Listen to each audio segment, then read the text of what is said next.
Thank you, Commissioner. It's great to be up here. Great to see all of you again. I know he just asked me about that. Jeffrey's an extraordinary young man, and one of the reasons why you coach is to make a positive impact on people's lives. Hopefully I was able to make a positive impact on a Jeffrey Simmons' life, and I can guarantee you he'll make a positive impact on a lot of people's lives for a year to come. So that's one of the reasons we coach. I know people don't see it that way or that part of it as the limelight, but one of the reasons, the biggest reason really, you coach is to make a positive impact on young men's lives. I want to say it's great to be up here. It's really exciting to be back, to see everybody here. And the excitement of media days, the excitement of the season coming up, being live in person again, not having to look at everybody just through computer screens, and to do that. I'm really excited to be here. Excited to get this season kicked off. We open up at home. There it is, against Florida Atlantic. FAU is going to be Saturday night in the Swamp. Can't wait. I know the excitement, the energy. Last year was a hard year for everybody. But now as you start to see these different sporting events, you look at things that are going on with the with the Lightning winning the Stanley Cup and the energy in the stadium, and you realize how much you missed that. Even getting to watch the College World Series in Omaha, seeing basically the entire state of Mississippi move to Omaha to cheer on Mississippi State and have them win that national championship for the Southeastern Conference, and for Mississippi State and the people of Mississippi winning that national championship was amazing. But that energy in the stadium, those are things that we really missed, and I can't wait for that opening night in the Swamp and feel that energy and excitement of our fans and everybody coming out to see us come play again.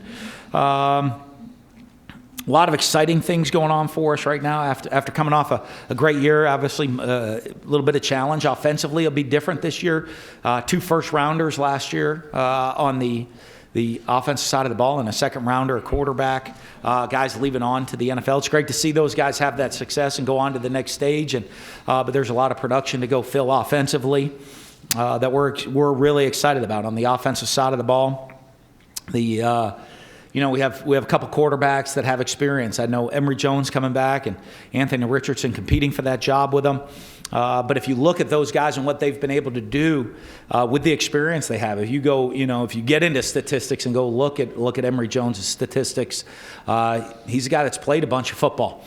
He's not coming in as a guy that's never played before. So really excited about that. We lost a lot of production at the receiver and tight end position, but we still have a lot coming back. We rotate those guys a lot. We've tried to do a great job of creating depth at those positions. I think media days last year, the number one question I would have got is, hey, you just lost 4 receivers to the NFL draft. How are you going to be able to come back in production in the passing game? And we're able to come back because of how we play within our system of playing a lot of different guys. They've had experience. So the next guys are going to have their opportunity to get the ball in their hands and make things happen. And then we also have a lot of veteran players on the offensive line and especially at the running back position this year. So that's going to be will be a little bit different offensively, but that's part of the fun of coaching, is being able to adapt, change, and build around the strengths of the players that we have. Defensive attitude. We today brought 2 of our defensive players with us, Zach Carter and Ventrell Miller, and you look at the leadership those guys bring on defense that we have. We have some really young players in the secondary. But you got Trey Dean and Kyer Elam with some experience coming back there. But really, to me, the attitude of where our defense is at is where I'm really pleased with. The energy, I think everybody knows we play a lot of guys defensively, roll guys through to keep them fresh and healthy. And I'm really excited, though, of the mindset, the attitude that the defense as a whole is bringing to the table and the leadership that they have within our program. A lot of big things for this year. We've been to 3 straight New Year's 6 bowl games. Hopefully we can get that one step further into a New Year's 6 playoff game this year. Love the opportunity to get back to Atlanta to compete for another SEC championship again this year like we did last year. It was really exciting. We have progress coming along on the Hevner football complex, which is going to be really the premier facility in all of college football, and hope this time next year we'll be in a brand new facility with a lot of exciting things happening, and on campus, a lot of exciting things happening. We have, I think, starting Friday with the opening ceremony, we'll have 30 Gators in the Olympics starting this Friday. So it's an exciting time, but it's the biggest excitement obviously is being here, seeing all of you in person again, and the excitement of knowing that here in about 6 weeks away that we're going to be back in and playing college football and in front of the Gator Nation out there in the swamp, and really excited to kick this year off and get that going.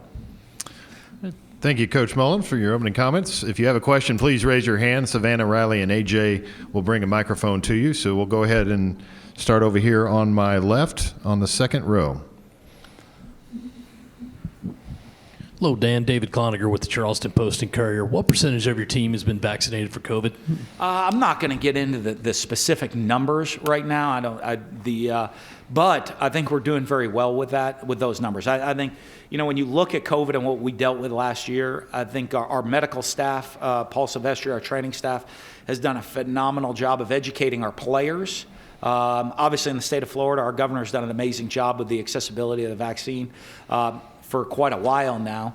And then, we have the UF Shands hospital system throughout the entire pandemic's done an amazing job of what we've done. So we are at a pretty high number of vaccinated players right now. But I think that the medical staff and really, look at Governor DeSantis, what he's been able to do, and the leadership of UF Shands hospital system on campus has really been beneficial for our program. And the university as a whole, and we're getting close to a very high, the threshold numbers that you need to be at. Okay, we'll stay right down here in front. Tom? Hey, Dan. Tom Murphy, Arkansas Democrat Gazette. Given your quarterback scenario that you mentioned a moment ago, do you feel like you maybe go back to your bread and butter roots? Is there a tweak to your system that you think these guys will offer? Yeah, I guess after, I think as Greg mentioned, 13 years here, I don't know which my bread and butter is, because we've been all over the place with every different style of quarterback. From if you go back to even being a coordinator, you go back to the Alex Smiths and the Chris Leaks, through the Tebows, to Tyler Russell and Dak Prescott and Chris. There's been so many different variations. I think the key to it is, and one of the reasons we've been successful is never trying to take a square peg and put it into a round hole. Is let's identify what our guys do really well and build around the strengths of not just the quarterback but the offense as a whole. And we will go to do that this year and build around the strengths of our quarterbacks. Okay, we'll stay on the center section along the left-hand aisle. Coach Mullen, Drew DeArmond, ESPN 97.7 The Zone Radio in Huntsville, Alabama. I wanted to ask about a local kid from my community, Jayden Hill, the process he's made in your defense. I know the secondary is a big key for you guys to bounce back this year. And also, we know after the Missouri game last year, you're obviously a Star Wars fan. What is your favorite movie of the genre? Cool. All right. Well, the Jayden Hill's much easier than the Star Wars question, because, right? You can go so many different directions with the Star Wars question, but Jayden Hill has done an amazing job. You're looking at a young guy was injured in high school, came in, played for us, got over that injury, has continued to work, has had a great mindset, a great attitude. Obviously, really, great family, high character, excellent student in the classroom. Studies the game, and you look. I think he's going now into his third season with us. That first year, you're kind of learning, figuring it out. Second year, you get the opportunity and take a growth to learn where you are. And we really, I expect him to jump into, being a starter, being an every down player for us this season. And so you really excited to see that growth throughout guys' career. You talk about development, and you look at the growth throughout their career. I think people get all excited. Hey, I want to see this guy play right away. I'm more excited to see, are we seeing a consistent growth throughout your career? And Jayden's a guy that's done that. All right, we'll go over here to the right along the aisle. Hey, Dan. Jayden Hill with Opelika Auburn News. I want to ask about Mahmoud Diabate. Just what have you seen from him this offseason, and what you feel like he can do with the defense this year? Well, I think, Mahmoud's a really great athlete and, dynamic player with speed and burst coming off the edge. I think he's a guy, because of that, you've seen us. I love creating matchup issues. I think if you watch us offensively last year with guys, we try to do a great job and spend a lot of time with Todd and the defensive staff, making sure we're creating positive matchups. So Mahmoud's a guy that creates matchup issues for guys. And I think now when you see him as he's growing into being a linebacker, and you see him really growing into the instincts of being an every down player, now is where the matchups really become a problem, because now I can be an every down player at backer, but now I can come off the edge. I can carry people in coverage. I understand the defense as a whole, and now I get to use my athleticism to become a dynamic playmaker. Coach, we'll go back over to our left, second row. John Adams, KnoxNews.com. Dan, do you think it's harder to win a championship now than when you guys did it at Florida when you were an offensive coordinator in 06 and 08? I don't know. There's more teams in the league, so I guess statistically speaking, it would make it harder.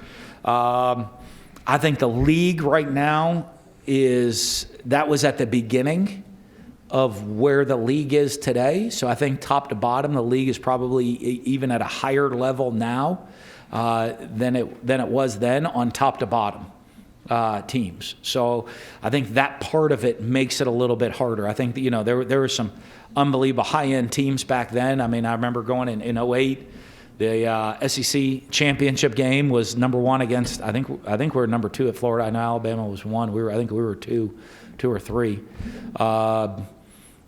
So when you're looking there, that the high end was still there of teams that are going to compete for the national championship.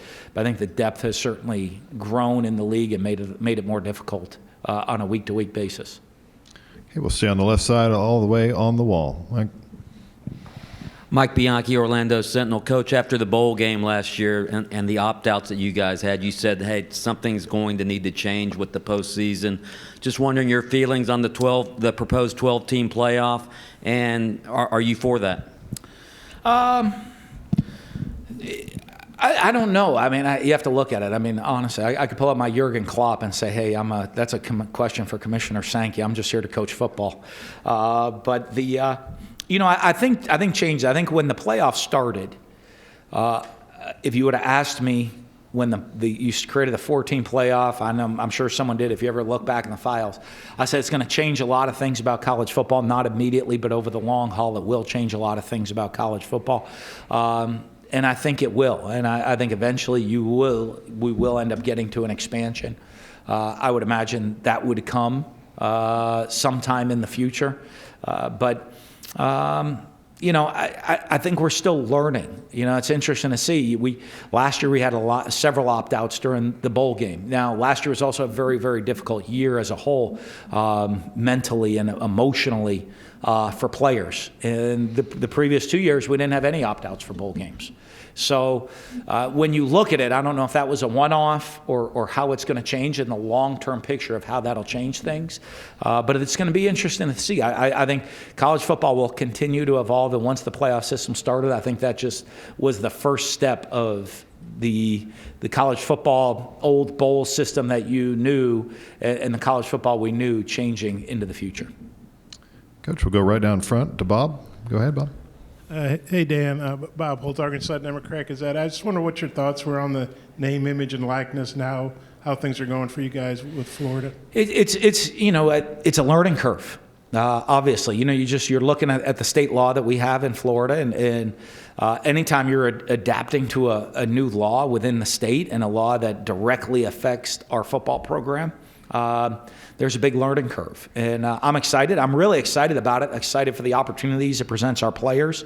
I think it's great for the players, but I think there is a big learning curve. We had a meeting on it this morning, a team meeting on it this morning, of continuing to educate ourselves, educate each other, continue to grow and learn within the law. What's the best way to help the players operating within the law and doing things the right way? And so I think we're going to be on a learning curve here for a little bit of time, as we get into it. I have to get a special name, image, and likeness lawyers interpreting the state law to make sure that we get it set the right way.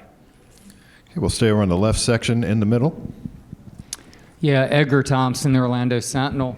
Dan, what caught your eye initially about for Emory Jones, like going back years ago? Where has he grown the most in all this time you've known him, and what are your expectations of him? Well, I think if you know me with quarterbacks, I have very, very high expectations of my quarterbacks. So my expectations are extremely high. I think, when it goes back to recruiting, when I got hired at Florida, I had a message that Emory sent me, and I just sent him a text. He was committed to another school at the time. I sent a text and he says, "Coach, I think when this shakes out, be ready. I want to be your quarterback." And not, I want to look at Florida, I want to consider this, or I'm thinking about flipping schools. It was, I want to be your quarterback. And so I think that part of when you look at who guys are is so critical. And who they've become. And then if you look at his progression, I mean, he came in as a very celebrated high school player, highly ranked player. And I think for a couple of years now, he's learned, he's grown, he's developed. He's a completely different player he was when he walked in his understanding of the game and in his maturity. And I have a lot of respect for guys. I think if you watch and you look at a lot of guys that have had success throughout the years, he had the opportunity to look at a Kyle Trask who went from a pretty much an unrecruited player that he came in and worked, prepared, bought his time, learned how to do it the right way. All of a sudden was a Heisman Trophy finalist and then now is an NFL player and, a second-round draft pick in the NFL. And I think when you look at that, you look at a Dak Prescott who didn't play for his first several years on campus, and now is highest paid one of the athletes in the country this year. I think Emory has showed the maturity early on that it wasn't, I have to play day one. It was, I need to continue to be developed from day one to be prepared for my moment and my time. And that's really what he's been able to do. And as I said, you're looking at a guy that's going to, as he comes into the season, he's not coming in with a stat line of nothing. He's coming in with a stat line that he's played at key times in significant games. And, I think that's huge, and it's prepared him for this time. Okay, we'll go to the center section alongside the right aisle. Connor O'Gara, Saturday Down South. Dan, what's the biggest reason that your defense never figured it out last year? I don't know about that, because I think if you look in different games, we're very maybe erratic defensively at different times. But there's a lot of different things that go into that. There's some games we played really, really well defensively. There's some games where I thought we played well, but statistically maybe weren't great. And if you look in a lot of those games if you were going to play us on the other side of the ball, you had to play a different style game maybe than you wanted to or expected to, and take a lot of chances because we were going to score points and you had to try to keep up with us. Or we jumped out to a big lead and you were just kind of, throw caution to the wind to try to put up yards and points as fast as possible. And there's other games, one or two early in the year. I certainly think the learning curve of missing a spring practice and the time off and the speed of the game of going to tackle live for the players and the time off of not being able to do that, I think that showed early in the season, and that improved as the year went on. So I don't know, there's one thing or to say that it was statistically was not where we want to be. But when I look and I go through game-by-game situations, I think it's easy to identify in this game here were our issues, and it wasn't one specific thing. Okay, we'll go all the way to the back left. Cecil? Hi. Hey, Coach. Cecil Hurt from the Tuscaloosa News. Alabama will be visiting Gainesville for the first time, given the quirks of the SEC schedule. First time in 10 years. And just talk about the opportunity to play that game in sort of a non-neutral setting and have the home crowd for that game. Yeah, I think it's really exciting. I don't get the commissioner in trouble here, but, I'd love to maybe do away with the permanent crossover team and so you get these type of games more often. I think for the players, for the fan bases, I really think it's exciting to see some more of maybe mixing up the teams from the West and playing two different teams each year instead of a permanent crossover. I think that'd be really exciting so you get this matchup. So it's going to be an exciting day. It's going to be a great atmosphere. It's going to be a fun game to be a part of. And as you said, for 10 years we haven't seen it. You'd love to see that more. I mean, there's teams that'll visit. There's non-conference teams that are going to visit the Swamp a lot more than conference teams. And I think you would love to see maybe a better rotation of those teams. Okay, we'll go to front left. Tom? Yeah, Tom Murphy again, ADG. I also had a schedule question for you. Your take on this, it's interesting. You got a front-loaded kind of home schedule, and then after October 9th, you don't play another conference home game. So I just want to get your take on how that might shake out. Yeah, it's because our conference home game's in Jacksonville this year, and when you play a neutral site game, it kind of throws that off your home and away schedule, So we have one already set. I think I don't know how you'd ever do it, but if the league ever wanted to go to 9-game schedule, which I don't think we're anybody's jumping up and down about right now. But I guess one way you do it is play 4 home, 4 away in a neutral site game, and you could find some different ways or matchups that everybody got to do that, and that'd be one interesting way to do it. And then you have the same number of home and away games would help. But our one game in that stretch that would be the Georgia game, and that's going to be in Jacksonville. Coach, we'll go over here to our right in the middle. Coach Stefan Krajicnik with the Northeast Mississippi Daily Journal. You mentioned Jeffrey Simmons a little bit earlier. Just, your overall tenure there at Mississippi State, I mean, how much do examples like him still stick out as something you try to incorporate with what you're doing at Florida? Well, a ton. I mean, I think it's when you look at players and you look at guys that have become successful, as I touched on earlier, and the most rewarding thing about being a coach is seeing a young person become successful. And accomplishing goals and living out their dreams. There's no more rewarding thing as a coach than that. We've won championships, won a lot of games, lost some games, but really the thing that sticks with you and rewarding is helping a young person accomplish their goals and their dreams in life. And so those are the ones that stick with you. And, I had a lot of great players played for me throughout the years. A lot of guys at Mississippi State that played for me. And, when you see the success stories they have, and I'm not talking about, obviously, Jeffrey in his personal life, Jeffrey in his football life, extremely successful. But you can go all the way. It's beyond football. It's guys off the field and the success they have off the field and the family men they are now is one of the things that makes you the most proud of as a coach. And that's really the most rewarding thing that you get as a coach. Coach, we'll go over here on the left corner. Hey, Dan, Vince Farrar from 99.1 The Sports Animal in Knoxville. Wondering, with Josh Hypel coming over from the state of Florida, if you can share any thoughts or insights on what you think about Josh Hypel. I was going through my years. I don't know that I've ever faced him, so I know he's been successful everywhere he's been throughout his career. And so I think he'll bring a lot of excitement. I know offensively they're always a challenge. They're an exciting team to watch and have a great system, put up some big numbers. And so it'll be a great challenge to finally get the opportunity to go against them. Coach, we'll take one final question over here on our right, along the wall. Hey, Dan. Tony Sakalas, BamaInsider.com. When you look at Alabama's recruiting success in the state of Florida, I think they pulled more 5-stars from that state than any other school, even the Florida schools. How do you go about battling that, and are you concerned about that, and how do you go about changing the tide of that? Well, I think, a couple things. I think they've built the program. Nick's been there a long time and done a really a good job of building a consistent program and consistency within his program.